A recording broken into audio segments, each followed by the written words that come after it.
Bueno, pues aquí estamos en Sinaloa nuevamente, con mucho gusto, y es desde luego también la oportunidad para retomar la agenda campesina que tenemos nosotros a lo largo y ancho del país, y de manera muy especial aquí, en un estado productor,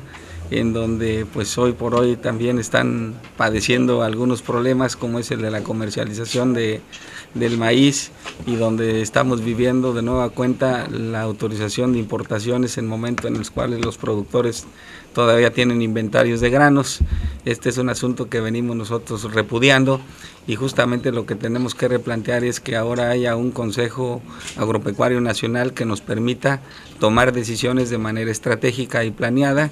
Hoy por hoy estas atribuciones las toma la Secretaría de Economía y son desde luego facultades que tendrán que regresar a la Secretaría de Agricultura. No es posible que digamos, en un tema tan importante no esté participando la SAGARPA, y desde luego que nosotros vamos a estar, al igual que lo hicimos cuando el problema de la sequía del año pasado, de las heladas del año pasado, vamos a estar apoyando a los productores nacionales. Y desde luego pues también aprovechar el tema de la sequía. Es un tema que no es sencillo, donde también aquí hay un gran número de productores afectados, y para nosotros es fundamental el que recuperemos las capacidades productivas. Lamentablemente el presupuesto aprobado para este rubro se ha disminuido en el año 2012, y por eso estamos insistiendo al presidente de la República de que debe de haber recursos extraordinarios que nos permitan atacar este problema. Recientemente nosotros aprobamos un decreto legislativo por 15,000 millones de pesos, que el presidente no vetó, simplemente hizo algunas precisiones a través del subsecretario de Enlace Legislativo, y que esto propiamente no es un veto, sino que fue el presidente haciendo un desenlace de manera tal que no se viera el veto por el proceso electoral que estamos viviendo en nuestro país. Sin embargo, tampoco pudo hacer observaciones en los 10 días de gracia que le da la propia Constitución, y ahora será el Poder Legislativo, particularmente la Cámara de Diputados, la que tiene la obligación de aprobar este decreto por los 15,000 millones de pesos. Ya hubo un exhorto por parte de la Comisión Permanente la semana pasada. Esperamos que en esta semana que entra tengamos nuevos apremios y que podamos resolver el asunto de los compañeros que hoy están padeciendo este problema, que requieren el apoyo en muchas comunidades para tener agua potable para beber, en algunas otras para tener alimentos para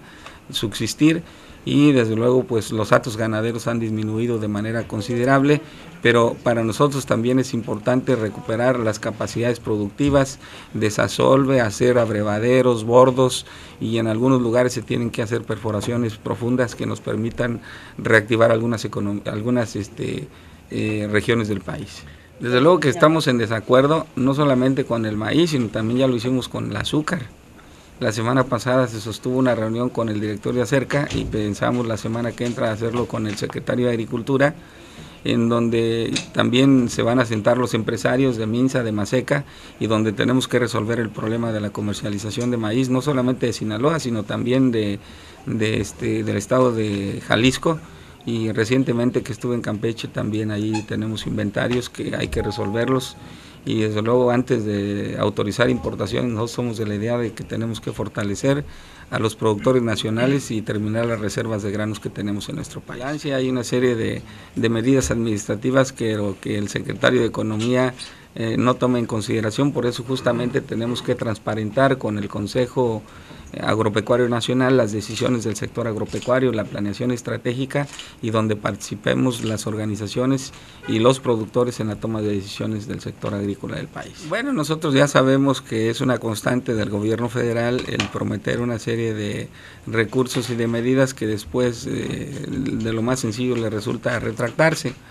Nosotros hemos buscado siempre a través del Poder Legislativo Federal el que se haga un equilibrio de cara al Poder Ejecutivo. Muchas veces a lo mejor la resistencia civil o los actos de inconformidad que nosotros realizamos las organizaciones no son suficientes, y hemos buscado aliados naturales en el Poder Legislativo Federal, tanto en la Cámara de Diputados como en el Senado de la República, y son los que nos han permitido con exhortos, con acuerdos, buscar un acercamiento con el Poder Ejecutivo Federal, y por supuesto que nosotros seguiremos haciendo los apremios para que esto se cumpla. En donde se empeña la palabra, simplemente los productores echan a cuesta otra responsabilidad. Hace un momento yo comentaba que el año pasado, con derivado de las heladas y de la sequía, se les pidió a las entidades federativas que recursos frescos de los programas ordinarios se utilizaban y que oportunamente se les iba a restituir. Hoy por hoy todavía se les adeuda en el orden de los 3.100 millones de pesos, pero en el mes de enero estábamos hablando que se les adeudaba 5.000 millones y en consecuencia muchos proyectos productivos que tenían que financiarse en el año 2011 no se pudieron hacer. Y ahora quieren hacerse con 2012 cuando hay menores recursos en 2012 y por tanto el gobierno de la República está obligado a restituir estos recursos a las entidades federativas. Es una situación que nosotros no la vamos a permitir y tenemos claro que este gobierno no va a entender que poco o mucho le interesa el sector primario del país y en consecuencia pues nosotros tenemos una plena y clara definición de que se requiere un cambio verdadero como nos lo está planteando el candidato a la presidencia de la República, Enrique Peña Nieto, porque nos está haciendo pronunciamientos muy importantes que desde luego implica el replanteamiento de la política pública del sector agropecuario. En este caso, ¿qué tanto es la participación que va a tener la CNC a nivel nacional? ¿Qué tanto peso va a tener el sector campesino en estas elecciones precisamente próximas ya? Pues nosotros pensamos, primero tenemos un enorme compromiso de participar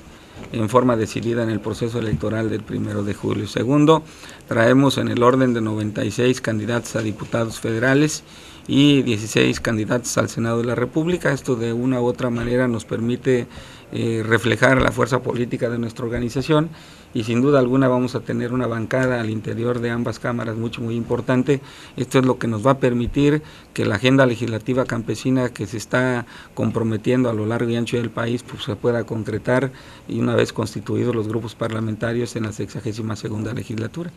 Bueno, el llamado voto verde ha sido leal al partido, sin embargo el Partido de Acción Nacional desde hace 12 años se ha dedicado a desarticular esta fuerza política a costa de lo que sea, con los agravios a los propios productores, disminuyendo el presupuesto, poniendo reglas de operación complejas, tratando de desintegrar de una u otra manera la fuerza política de las organizaciones campesinas, particularmente de la CNC.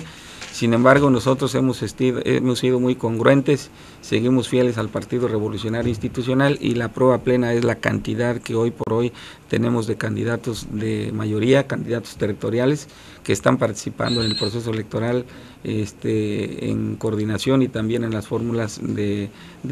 diputados, senadores y del presidente de la República. ¿Las políticas públicas implementadas desde el gobierno federal hacia el campo van a tener en ustedes alguna repercusión? O sea, sí, por supuesto, para nosotros es fundamental el que haya una reforma profunda al campo y con esto quiero decirles se requiere un replanteamiento de fondo de la política del sector agropecuario del país. En la forma en la cual están funcionando muchos esquemas, hoy por hoy no responde a las expectativas de los productores. Hemos recibido reclamos en un montón de foros, en muchos espacios de participación, en donde se nos dice que el recurso de Procampo nos llega a destiempo, en donde se nos dice que el subsidio al diésel agropecuario no es suficiente, tampoco al incremento de Procampo, en donde se nos dice del incremento de los insumos y por supuesto de la deficiencia notoria del sistema de financiamiento y crédito en nuestro país y en consecuencia tenemos que replantear nosotros la banca de desarrollo, que también es un compromiso de nuestro candidato a la presidencia de la República, pero sobre todo el que con 2 palabras se haya comprometido con los mexicanos en la seguridad alimentaria. Esto implica el que tengamos que replantear indiscutiblemente la política pública, reglas de operación sencillas, accesibles, mecanismos sin tantas complicaciones y por supuesto hacer una reingeniería institucional que nos permita potencializar al sector primario de nuestro país.